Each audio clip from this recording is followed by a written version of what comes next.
नमस्कार दोस्तों, मैं एसपी सिंह स्वागत करता हूं आपका लखनऊ कैंपस के यूट्यूब चैनल पे। आज हम लोग एक इम्पॉर्टेंट सेशन लेके आए हैं जो कि वेन डायग्राम का सेशन है।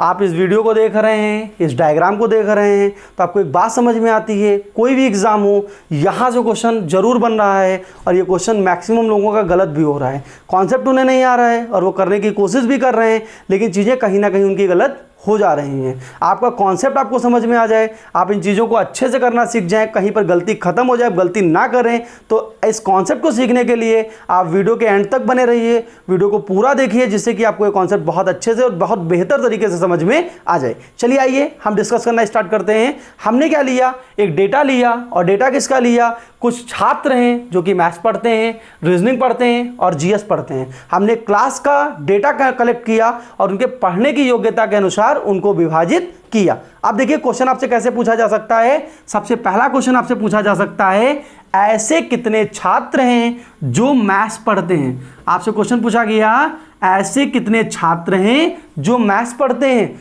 आप तुरंत कहेंगे सर ये मैथ्स वाला पूरा सेक्शन मैथ्स पढ़ता है, यानी इस मैथ्स के सेक्शन में जितने भी लोग आएंगे सब क्या पढ़ रहे होंगे, मैथ्स पढ़ रहे होंगे। तो बेटा देखिए 15, 4, 3 और 5, तो 15, 4, 19, 3, 22, 5 कितना, 27, 27 लोग क्या पढ़ रहे हैं, मैथ्स पढ़ रहे हैं। आपसे सेकंड क्वेश्चन तुरंत बनाया जाता है कि आप ऐसे लोगों की संख्या बताइए जो केवल मैथ्स पढ़ रहे हैं, यानी केवल मैथ्स पढ़ने वालों की संख्या या ओनली मैथ्स पढ़ने वालों की संख्या। इस क्वेश्चन को दूसरे तरीके से भी घुमा के पूछा जा सकता है, मैथ्स पढ़ रहे हैं लेकिन रीजनिंग और जीएस नहीं पढ़ रहे हैं। तो चाहे ये कह दे केवल मैथ्स और चाहे ये कह दे मैथ्स पढ़ रहे हैं लेकिन रीजनिंग और जीएस नहीं पढ़ रहे हैं। तो केवल मैथ्स की बेटा बात करेंगे तो केवल मैथ्स में कितना आएगा, 15, क्योंकि ये 4 अदर सब्जेक्ट भी है, 3 भी अदर सब्जेक्ट है और 5 भी अदर सब्जेक्ट है। तो इसका आंसर आप कितना लिखेंगे बेटा, 15 लिखेंगे। ऐसे ही क्वेश्चन आपसे पूछा जा सकता है, रीजनिंग कितने लोग पढ़ते हैं, तो पूरे सर्किल को आप जोड़ देंगे। अगर पूछा जाए केवल रीजनिंग तो 20 बता देंगे। अगर कहा जाए रीजनिंग पढ़ते हैं लेकिन मैथ्स और जीएस नहीं पढ़ते हैं, तभी आपका 20 आंसर आएगा। यही सेम कंडीशन जीएस के लिए कर लेंगे। अब आते हैं इंपॉर्टेंट क्वेश्चन पे। वो क्वेश्चन आपका क्या है, क्वेश्चन आपसे पूछा जा सकता है, ऐसे लोगों की संख्या कितनी है जो मैथ्स और रीजनिंग दोनों पढ़ते हैं। मैथ्स और रीजनिंग दोनों पढ़ते हैं, तो जहां पर बात होती है दोनों की, तो तुरंत हमारे दिमाग में सेट थ्योरी का कॉन्सेप्ट आता है, ए और बी। जब हम दोनों की बात करते हैं तो ऐसा सेक्शन जो दोनों में लाई करता हो तो आप तुरंत कहेंगे सर ये वाला सेक्शन है, और इस सेक्शन को हम डिनोट करते हैं ए इंटरसेक्शन बी। दोनों का पोर्शन है, यहाँ पर मैथ्स और रीजनिंग दोनों का पोर्शन। तो बेटा दोनों के पोर्शन में अगर आप देखें तो ये मैथ्स का डायग्राम है, ये रीजनिंग का डायग्राम है, और दोनों में आपको कितना दिख रहा है, 4 + 3, टोटल कितना आ रहा है, 7। कुछ लोग इस 4 को ही काउंट करते हैं, इस 3 को अलग कर देते हैं। बेटा ये 3 क्यों अलग होगा, इसका हम आपको नेक्स्ट क्वेश्चन में क्लियर करते हैं। देखिए नेक्स्ट क्वेश्चन क्या है आपका, नेक्स्ट क्वेश्चन अगर हम लिख दें, ऐसे छात्रों की संख्या कितनी है जो केवल मैथ्स और रीजनिंग दोनों पढ़ते हैं। अगर हमने वर्ड यूज कर लिया ओनली या केवल, तो मतलब समझिएगा मैथ्स और रीजनिंग वाले डायग्राम में हम आए और हमको 4 और 3 दिख रहा है, लेकिन उसने कहा है केवल मैथ्स रीजनिंग।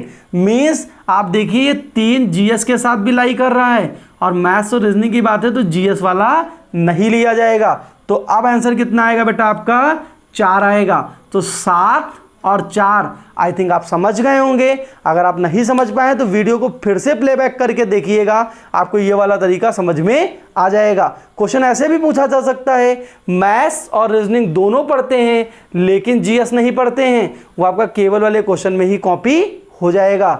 अगर आपसे कहता है बेटा कि टोटल नंबर ऑफ पर्सन्स कितने होंगे, तो जब भी आपसे कुल निकालने के लिए कहे तो हर एक डेटा को आप ऐड कर देंगे। कैसे ऐड करेंगे बेटा, देखो 15, 4 19, 3 22, 5 27, 20 47, 2 49 और 10 59, यानी टोटल नंबर ऑफ स्टूडेंट्स कितने आ गए बेटा आपके, 59 आ गए। तो इस तरीके से आपसे क्वेश्चन बन सकते हैं, आपसे क्वेश्चन इस तरीके से पूछे जा सकते हैं। आपसे एक क्वेश्चन और बन सकता है, वो क्वेश्चन आपसे क्या रहेगा, क्वेश्चन आपसे बनाया जा सकता है, केवल 2 विषय पढ़ने वाले केवल 2 विषय। अब देखिए केवल 2 विषय कहाँ मिलेंगे, देखिए बेटा ये केवल 2 में आया था केवल मैथ्स रीजनिंग में, तो एक केवल ये हो गया 4, अगला केवल 2 अगर लेना चाहें तो ये हो गया 2, और अगला केवल 2 लेना चाहें तो बेटा ये हो गया 5। तो 4 2 6 5 कितना हो गया बेटा 11 हो गया। अगर आपसे इसमें कह दे सभी तीनों विषय पढ़ने वाले तो संख्या कितनी आएगी, 3 आएगी। इस तरीके से आपसे एक एक क्वेश्चन पूछा जा सकता है। आपसे अगर कह दे केवल एक विषय पढ़ने वाले तो 15 20 और 10। आप इस वीडियो को पूरा देख लीजिएगा, यहाँ से जो क्वेश्चंस बनते हैं उन क्वेश्चंस को बहुत आसानी से आप कर सकते हैं। हमारी कोशिश रहेगी कि आपके जो भी एग्ज़ाम में, जो रिसेंटली एग्ज़ाम में, जैसे आपका वीडियो के एग्ज़ाम में जो क्वेश्चन पूछे गए थे और आने वाले एग्ज़ाम, जैसे अगर हम बात करते हैं यूपीएसआई की वैकेंसी आने वाली है, लेखपाल की वैकेंसी आने वाली है, या कोई भी रिसेंटली वैकेंसी या पिछले पेपर्स जो एनटीपीसी ग्रुप डी लगा हुआ है या एसएससी का एग्ज़ाम लगा हुआ है, कोई भी किसी भी तरीके का एग्ज़ाम लगा हो, उसमें अगर इस तरीके के क्वेश्चन आते हैं, आपके ऐसे क्वेश्चंस मैथ्स के परसेंटेज चैप्टर में भी आते हैं, वहां पर भी आप अगर कॉन्सेप्ट ये सीख जाएंगे तो चीजें आपकी बेहतर हो जाएंगी। हमारी कोशिश ये रहेगी कि नेक्स्ट किसी ना किसी वीडियो में हम इस टॉपिक पर दोबारा से चर्चा कर लें और इसके अच्छे इंपॉर्टेंट क्वेश्चंस आपको वीडियो के माध्यम से प्रोवाइड कर दिए जाएं। बाकी आपको अगर ये लगता है कि नहीं सर हमको अपनी स्टडी एक बेहतर तरीके से करनी है, तो उसके लिए हमारा लखनऊ कैंपस का ऑनलाइन ऐप है जो कि आपको प्ले स्टोर पे मिलेगा। आप प्ले स्टोर से लखनऊ कैंपस कोचिंग का ऑनलाइन ऐप डाउनलोड करिए, फिर क्लासेस के टाइम के अकॉर्डिंग, बैचेस के अकॉर्डिंग अपनी सुविधा के अनुसार बैच ज्वाइन करिए। कम फीस में बेहतर क्वालिटी के साथ हम आपको शिक्षा देंगे और आपके सपनों को साकार करने की कोशिश करेंगे। तब तक के लिए आप वीडियो को देखिए और अपना कोई भी कमेंट है इस चैप्टर से रिलेटेड या किसी भी क्वेश्चन से रिलेटेड तो कमेंट बॉक्स में हमें कमेंट करके बताइएगा। अगर आपको वीडियो पसंद आए तो लाइक शेयर और सब्सक्राइब करिएगा। धन्यवाद आप सभी का।